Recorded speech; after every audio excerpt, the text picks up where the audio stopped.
This is the vintage Fortress of Fangs. I believe it came out in 1983 or 1984. This is not complete. It's actually missing the catapult pad or launcher or whatever you call it.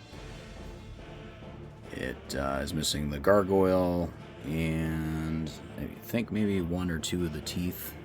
I actually put LED lights in it, so let me see if I can find the switch here. Probably not going to be able to tell, but so it lights up a little bit. There's the treasure chest.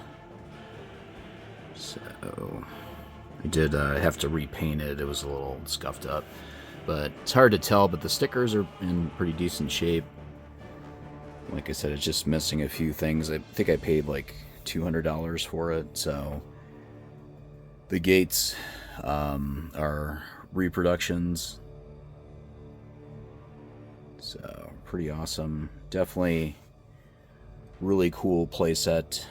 Probably one of my all-time favorite playsets, even though I actually never had that as a kid. So this was totally something I bought a few years ago, and it's a pretty amazing playset. But I wish I had it as a kid, but I never did.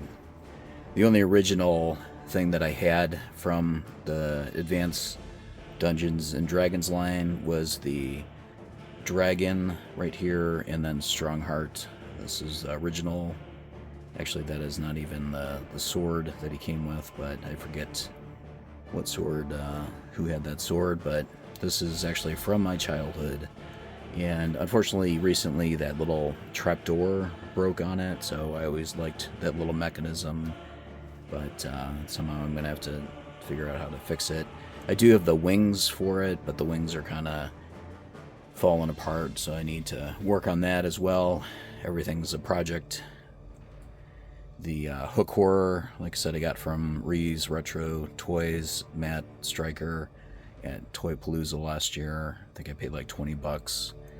And then the lion, which did not have the wings, but I only paid like, I think $9 for it or something like that.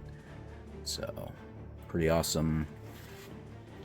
And then the Zoids, I used to love these as a kid. I remember getting them from a drugstore, I think they call it Medic, and putting these together and then wind them up and they walk. But it was just really cool, the fact that you can build them and then animate them after, so really cool. The toy robot I actually made by Tomy, that's why I put them together. I believe I did have this as a kid, but I don't remember exactly. I paid like $3 for it. It's one of the hands is kind of cracked off, but who cares, right? So a lot of gaming systems that I have.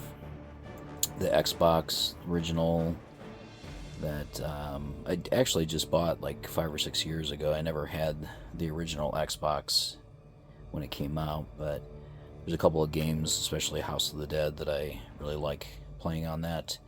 And then the PlayStations, the bottom one is the original that I had from when I was younger, and then the Japan edition, I think, is above that. Of course, PlayStation 2 Japan edition.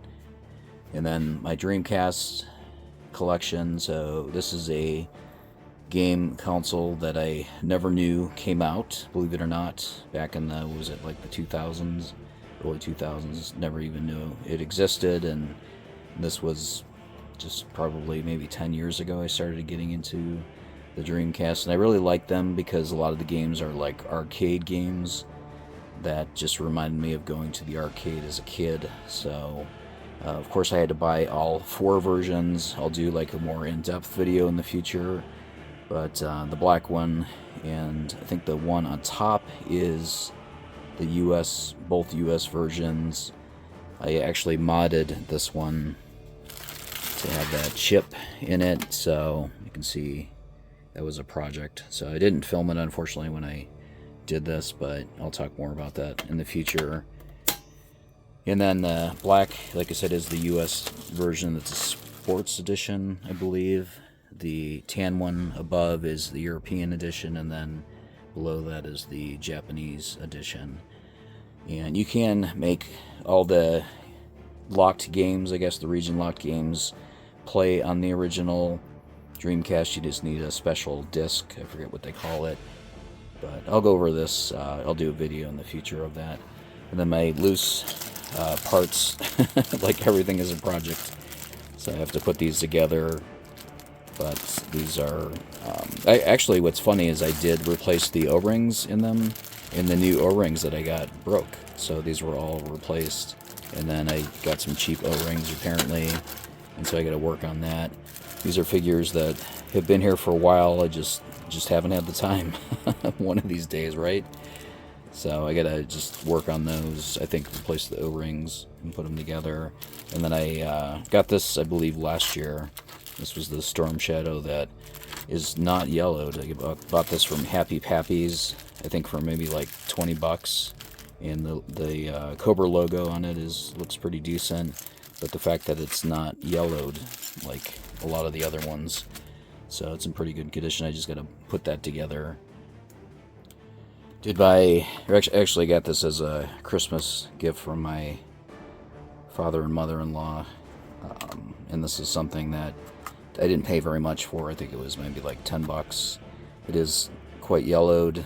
The logo is actually pretty decent, Cobra Commander, but missing a hand. So I do got to work on this. I want to try to use peroxide and try to lighten it up a little bit, at least the arms and legs. But pretty awesome. Yeah, Sega Saturn I have, and definitely didn't have that as a kid. Yeah, there's one of the Kenner figures that I was showing you, Butch Cassidy and Sundance Kid. So I gotta fish him out later.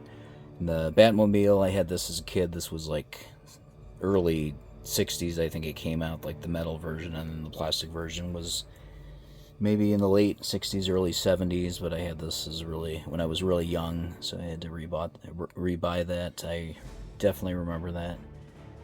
And then the Hulk figure, so I was a big fan of the Hulk, especially with Lou Ferrigno, the TV series, and actually got his autograph and met him a few years ago at the Arnold Classic. So, Clash of the Titans. Still missing one of the figures. Have no weapons, and another Stomper with Rough Rider wheels. So here's Masters of the Universe. So I'm not going to go spend a lot of time on that, but we'll kind of show you that. So I don't have all the figures, but I guess the newer addition to this, which I don't remember if it was in the last video or not, is Snake Mountain. Got this from Happy Pappies Toys in Canton, Ohio. I think with the discount I paid like $22. They were having a special day, and the only thing it's missing a few things, but I did have to buy the gate on eBay for like $5, but for $20, I mean, I would say like most of it was there, so that's a heck of a deal, I think. As you can tell, yeah, I don't spend a lot on vintage toys. I mean, thus the name Incomplete Toys of this channel, so most of my toys are incomplete. Actually even bought Scareglow without arms. And if you watch some of my other videos, I actually put magnets on. I had extra arms from Skeletor, or one of the Motu figures. Put magnets in there, and then the magnets are actually holding those arms on, the really strong magnets. So, and I painted the arms. So I actually bought them missing the arms, but only paid like $30 for them. So. And yeah, some of the other Motu figures. So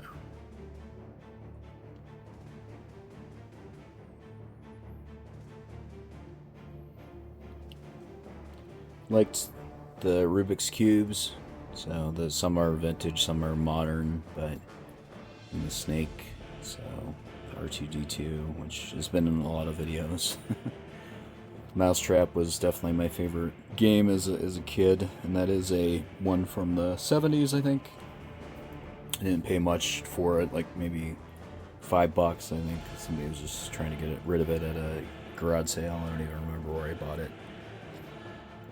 And the Wacky packs, actually these were called Crazy Labels, which I'm gonna do a much better video on someday.